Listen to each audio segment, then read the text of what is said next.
আল্লাহ যখন যা করে বান্দার ভালোর জন্য করে। হয়তো প্রথমের দিকে আমরা সেটা বুঝতে পারি না, কিন্তু সময়ের পরিক্রমায় যখন বাস্তবতা নিয়ে সামনে আসে, দিন শেষে আমরা বলতে বাধ্য হই আসলেই ওই দিন ওই ঘটনাটা হওয়াতে ভালোই হয়েছে।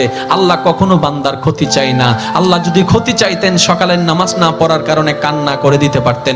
যদি আল্লাহ ক্ষতি চাইতেন দুপুরে নামাজ না পড়ার কারণে ল্যাংড়া করে দিতে পারতেন।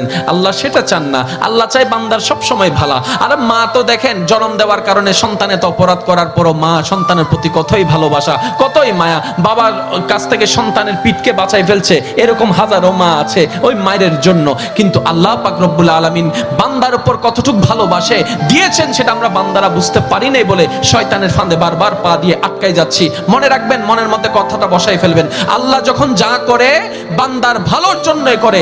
একদিন না একদিন সেই ভালোটা আপনার বিবেকে এবং মনে প্রমাণ হয়ে সামনে চলে আসবে।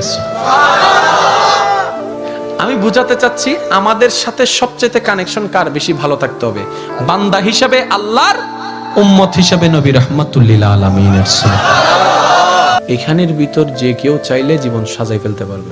আমি বলছি যে কেউ, anybody, you can do it, not impossible.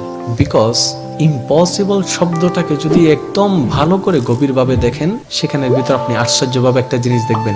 Impossible একটু যদি ডিফাইন করেন, ভাগ করেন